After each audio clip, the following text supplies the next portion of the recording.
you are good enough to be anything you wanna be. Hey, Laura here, and welcome to this video. We are talking requirements to apply to study in the UK. Basically, all the documents you need to put together to work on your application to a school in the UK. In the previous video, we were talking about the passport, of course, that you need, the academic transcripts and certificate, the letters of recommendation, and the bank statement. And now in this video, I want to focus on the English proficiency test and the TB certificate that you need if you're coming to the UK for 6 months or longer.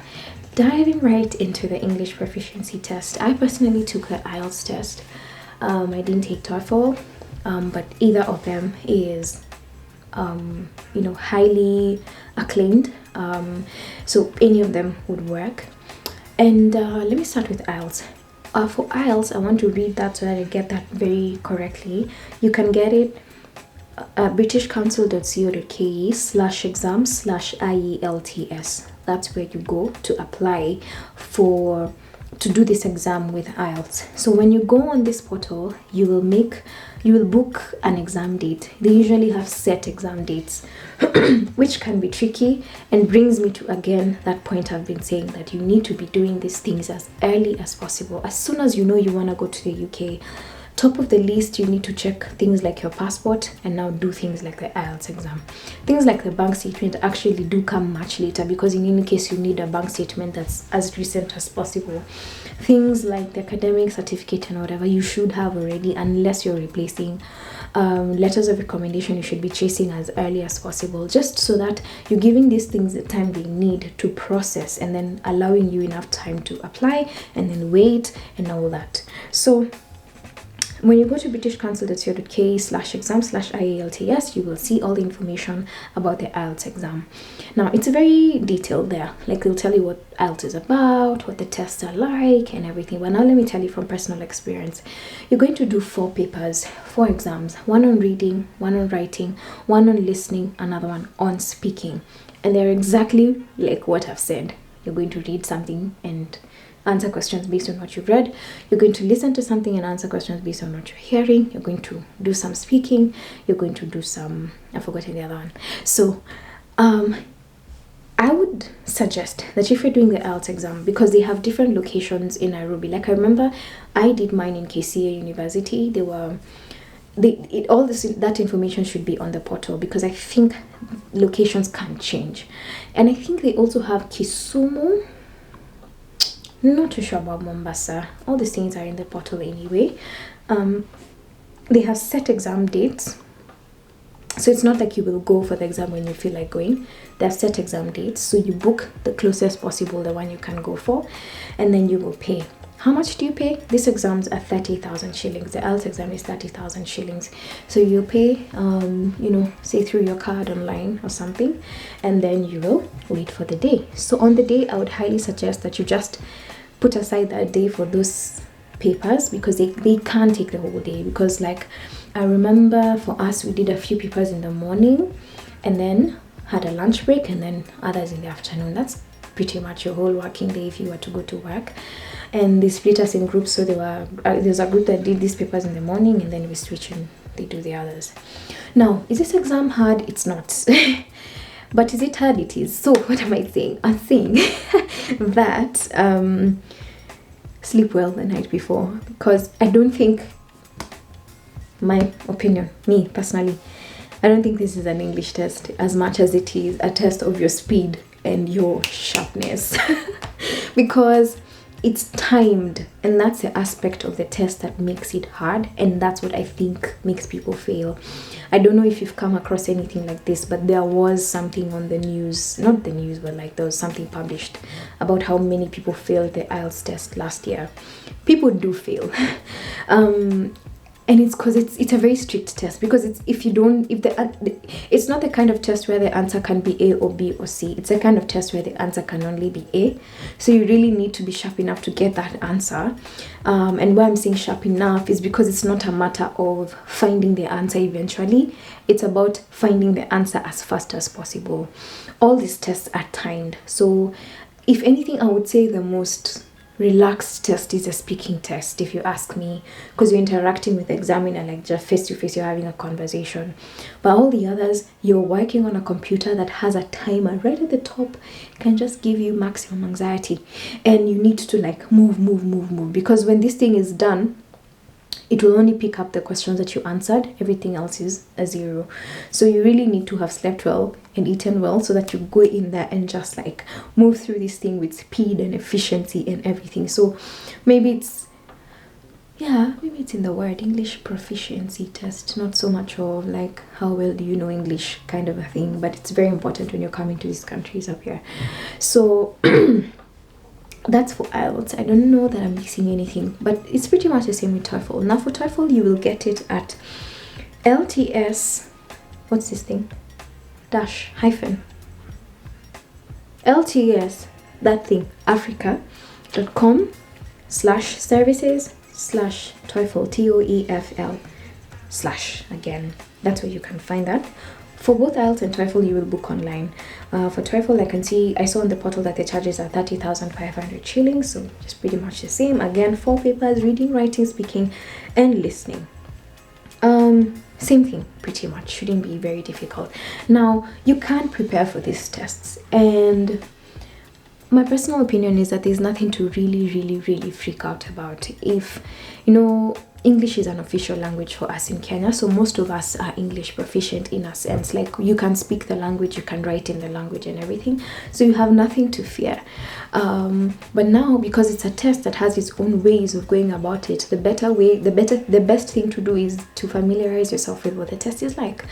And the beautiful thing about it is that IELTS, I do not know about TOEFL, but I believe it should be the case as well. IELTS has guides and revision tests and papers on their website that can help you familiarize with the test. Now, to further even help you, you can always Google. There's so many, or YouTube rather, there's so many videos by people who are talking about what to keep in mind for the IELTS exam, or rather how to do it. So, because like in the speaking, there's just certain aspects you need to be careful about, because if you do them wrong, they can affect your marks or something.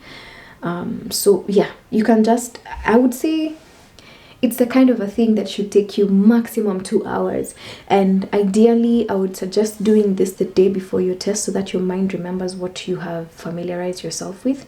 It's not the kind of a thing where you can literally like revise for, because every IELTS paper is different. The stories, the content will be different, so you just need to be prepared in terms of what do I expect on the test. And you can do this on their portals, they have those details there. Don't freak out about it.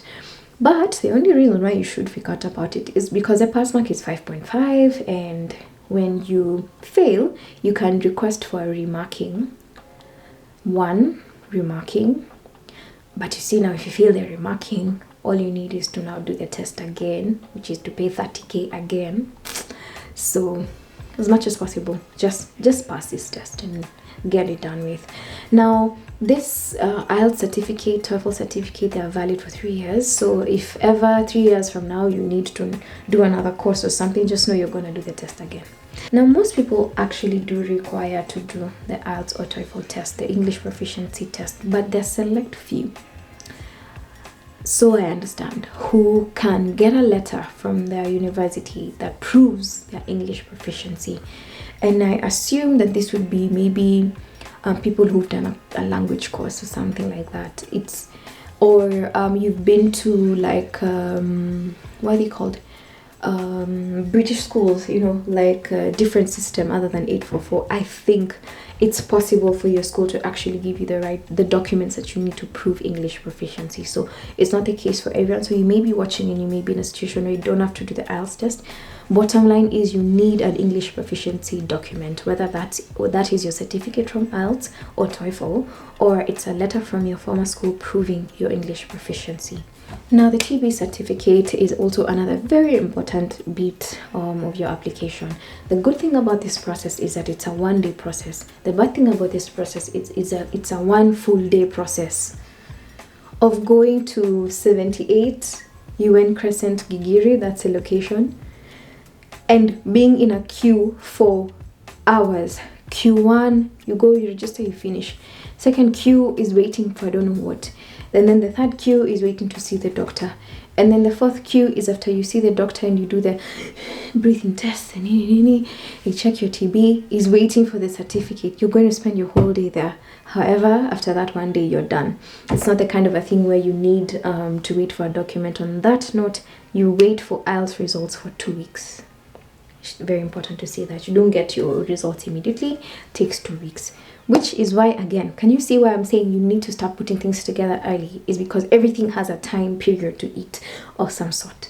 So for the TB certificate, usually done at 78 UN Crescent Gregiri, they do have a small section. You won't know from the outside, so you're gonna look for the place, trust me. And there's no parking, so you're gonna have to park in Village Market and walk. And you walk and get there. It has UN vibes. You know the way any UN place just has a vibe. Like you just feel anxious. It does have that vibe. Cops outside and everything like that. Not cops. At least those ones are friendlier cops. Then they'll check, do you have an appointment? So now that's an important thing. When you go to www.gov.uk and search TB test input your country, Kenya. They'll give you the location for the TB test in Kenya, and then they'll lead you to the site where you can book an appointment. You need an appointment. Now this is a tricky bit about the TB certificate. Sometimes the closest appointment is very far ahead. So let's say you have it in mind to come in September, and something to note is that I think for a long time the visa requirement was that if you're to come in September, you need to show up a month before. So come in August. I'm not too sure why that changed for me. I don't know if it's COVID that changed things, but I know that was a thing. So let's say you're already aware of what the rules are, what it's supposed to be like. I mean, as much as possible, either way, if you want to travel in September or within that period, if your course is starting in September, you need to at least have your documents in August. And all you need to do from there is just travel, get to the place, settle, start your course. So if you want everything ready by August, give the visa, let's say, a month, maximum 6 weeks. So you go back July, we're talking like mid-June. It means by mid-June, you should have done your visa application, right? So by mid-June, you need to have had all your documents. But sometimes you can go on the portal and find that the next available appointment for the TB thing is July, end of July. Now that can mess you up a little.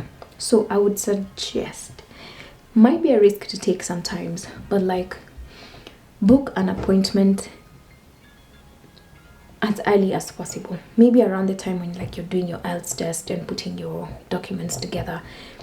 Or even if you don't book an appointment, keep looking at the portal to see how things are with the appointments. And the closer you get to, when you start to have a feeling that I should get a response from a school by now, then book an appointment. The reason again it's important to be careful not to just book an appointment is because one of the important aspects of the TB certificate is that somewhere in there there will be the where are you going kind of thing. What's the location? You need your school location details, so you can't put address, and you can't put an address for a place you're not going to. So you need to be doing a TB certificate. Ideally, you need to be doing a TB certificate after you've received your CAS, the Certificate of Acceptance of Studies. Yeah. So that one is one of the most tricky balances you need to really try and keep an eye on. But you see, if you're doing this process is early enough, if you're already started in January for September, then you have enough time to like wait things out. So start as early as possible, and that way you can just wait comfortably to get your CAS, so that you know, because you see the CAS is exactly this. The CAS is just a school saying we've accepted you, now just go and tell immigration that we've accepted you so that they give you a visa to come here. So I can't put an address for a school that hasn't accepted me, or a school that I'm hoping will accept me, because what if they don't, or what if I end up choosing the other one? I personally really risked it because I actually put in Oxford Brook's address. They had accepted me, but I put in the address before I got the CAS because I was waiting to see if I'd hear from South Wales.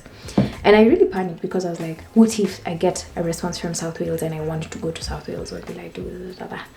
Because you see, when you go to immigration with documents that are not matching, it can be a problem.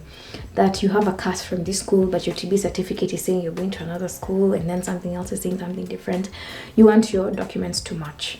So the basic idea of this TB certificate is you're gonna go to this place, you'll have booked an appointment, so when you get to the gate, they'll have a list so they know who's coming on that day. So if you're not on the list, you're not going to be able to go in. It's a kind of a place where you can't go in and keep walking out at it to go do your things. That's why I'm saying, if you are going for this thing, just go for that thing. If you had meetings during uni, just forget about them. You're not going to do them. You're going to go in and it will feel like you're in jail. So you're going to go in and then you do